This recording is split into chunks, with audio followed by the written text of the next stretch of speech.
didn't spend a lot of time fooling with moderate confinement.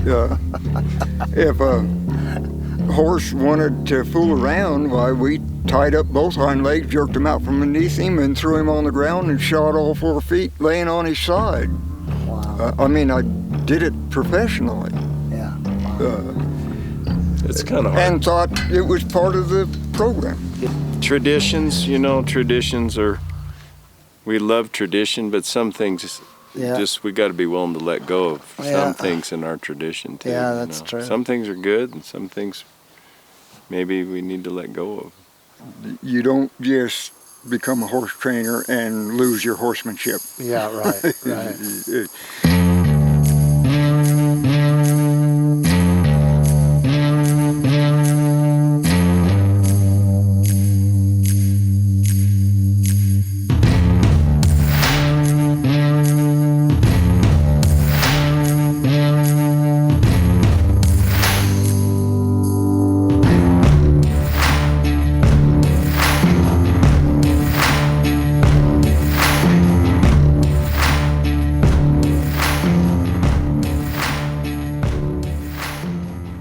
I think when I was growing up with my mules, particularly mules, horses too, because we had horses, but we raised mules out of the horses. And the mules were my friends, because I was alone a lot, and I spent a lot of time with the mules. My job was to feed them every day. And they lived on the side of a mountain, and I would call them in. I kind of imitated their bray. Yeah. And yeah. You and still do that? What's that sound like? You really want to know? Yeah, I want to know. That's a mule. That's a cross between a horse and a donkey. Yeah. A donkey is like, oh, and a whinny of a horse, and that's how they holler at each other when they're lonely. Yeah. And so I'd imitate that and call them in when I fed them, and I could call them in because they associate me and my bray with food. Yeah. But I also kind of learned to scratch them where they like to be scratched, and like I said, when I was about that tall, I couldn't get on them, so I'd scratch their ears. They like the inside of their ears scratched, and they put their head real low, and then I'd just throw a leg over their ears, and they'd raise their head, and then I'd just crawl down their neck and get on their back.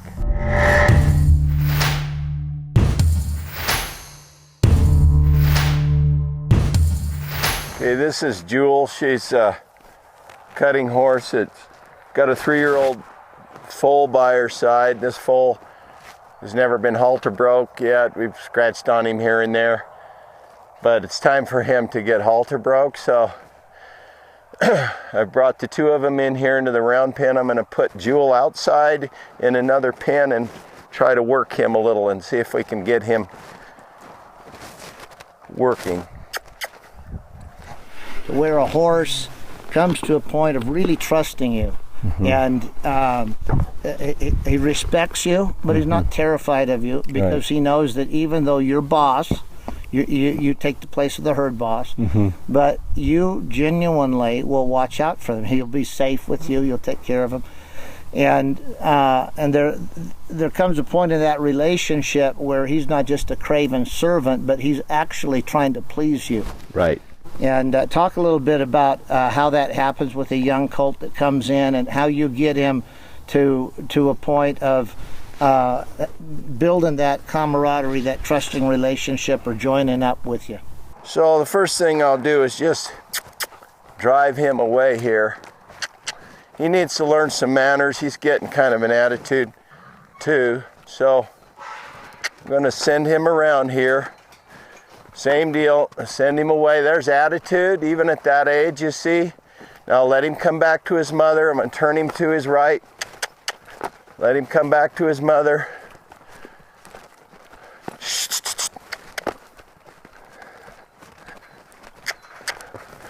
Toss that at him. Drive him off.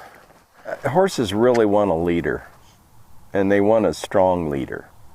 They want a leader that will treat them fair. They want a leader that will discipline them. And when they don't get disciplined, they become insecure. And they want a leader that isn't a gray or vague about how they discipline or when they discipline. They want a leader that's consistent. Ken, talk about the old way of halter breaking that you and I had that conversation about. Talk about the old way of halter breaking that was traditional. Neck rope one, and then another cowboy would front foot one, and then he was laid down, a ground crew tied up leg and castrated the stallions. And then they were let up to kind of heal up, but then they were brought back in and we roped them again and tied a rope around their withers and ran it through a halter and tied them to a feed manger. And about 24 hours later, when we were assured that they were good and thirsty, then we would take a saddle horse and lead them to the creek or river or water trough and let them water. And then by the second day, most horses learned that they really didn't worry about bleeding, but we are going to water. And I've seen people rope colts too. As soon as they feel that pressure, they go straight in the air, come down, bam, dead. Just like that. Well, what good was that? Yeah.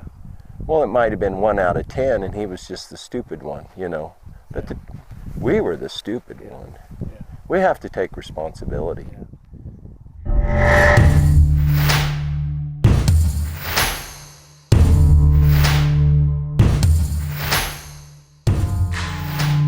Do everything I can to get him to stay. If he leaves, he'll get in some trouble. Not a lot of trouble, just a little trouble.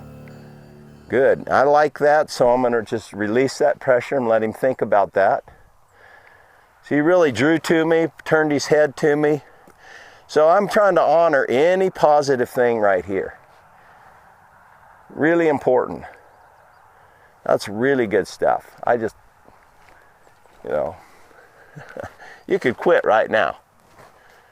This is good stuff. He's clear away from his mother. He's here with me. And he realized, hey, this isn't that bad. This is starting to feel okay. Now again, I'm going to try to find something he likes here. He's not too sure, but I will scratch him on the neck here and the shoulder, see if maybe he'd like this. Yeah. He said, hey, that doesn't feel too bad, Grant.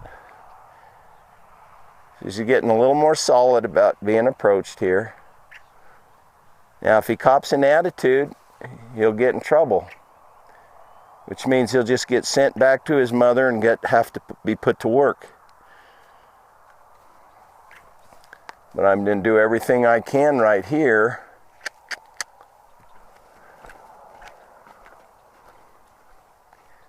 Good.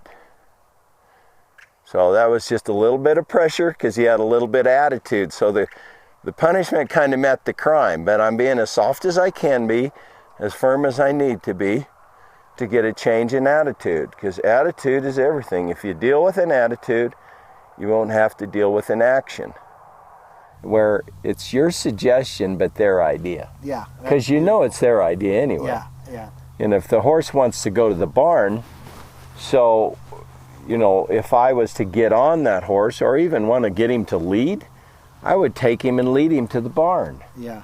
And then I'd just make it difficult for him to be at the barn until he wanted to leave the barn, and then I'd suggest, well, let's leave the barn. Yeah. And you're really just fixing it up and saying, good idea. Yeah. Good idea. And so you're congratulating him for thinking on his own and for making right choices. Yeah. But what I think is really important is that I don't criticize him when he makes the wrong choices. Yeah. I just show him that, there's consequences for that. Yeah. And I'm here to help you learn that. Yeah. On your own. But if you'll just make the right decisions, man, life's going to go good for you. Right. And he stayed. See, come over here, swing one time, stop swinging. Here. I don't want him afraid of a rope. There, he stopped. He looked at me, I stopped swinging. So he's going to give me a good chance to get him roped if he's standing still. I'm going to try to drop that rope right over his head.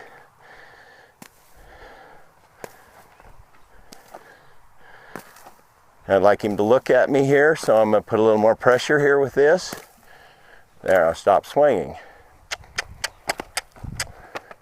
I'm just preparing the colt to be roped, not just roping him. If I want to toss that Houlihan right over his head, I don't want him afraid of it. This gives me the best chance to get a good loop at him. Now you notice I had no pressure. Don't take any.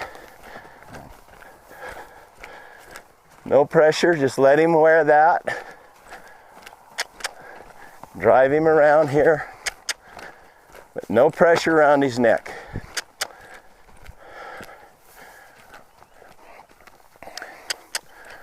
Now I'll put just the slightest amount.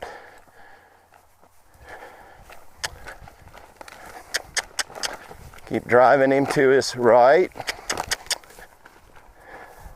What I'm wanting here is for him to come around there to his right.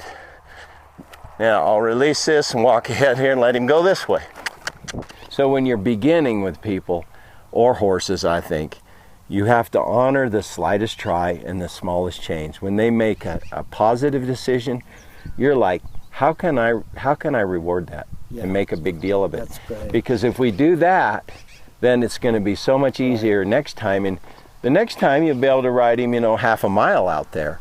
Get off, loosen his cinch, pet on him, give him a rest. Right. And if he's just got his heart on being back at the barn, all right, let's trot back to the barn. The old days, I was taught when I worked for trainers is don't you ever run a horse back to the barn. Don't you ever get out of a walk.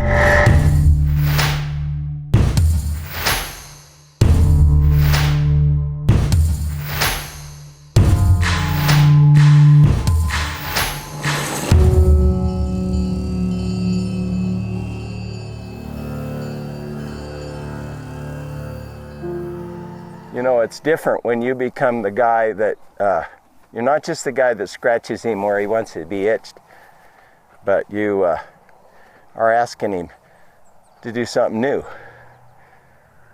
Good. Front feet across here, there. This would be no different than if you were on his back and putting the pressure on him. See, he's struggling against that because his feet don't know where to go. There's a release. Just trying to build that confidence so I can walk up one day and do this, put this halter on here, take it off.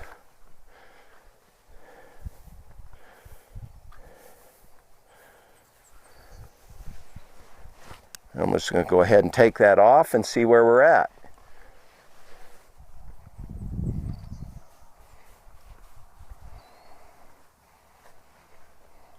A lot of people say little horses, they're not developed enough to learn. Not the case. They are. You just got to be a little more patient with them. Now looky there. See, he could go to Mama, but he kind of said, hey, Grant, where are you? Where'd you go? Yeah. And, he's not bailing back to his mama because he's traumatized or scared to death. He's at peace. He's content. Oh, he learned huge. For the rest of his life, it's going to affect him. See, this will affect him the rest of his life. Or the wrong thing. Again, I've seen so many times, especially when people have a lot of colts. They go, well, we got to trim them colts today. Their feet are bad. So they just mug them. Get them in behind a gate or in the chute or a tiny, little, just cramp them in, mug them, traumatize them. And then, of course, you castrate them, brand them, vaccinate, stick needles in them, all that. And then you turn them out for a couple of years and get them in to break them. Yeah. Well, what's the last thing that went through their brain? Man is a no good, sorry, you know, he's my enemy. He has not had a bad experience. I don't ever want him to. You know, it's like a protective parent. Sure. You want to protect your kids, you know. They're at this impressionable age.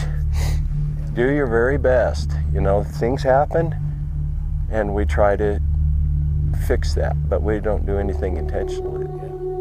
We got to be smart.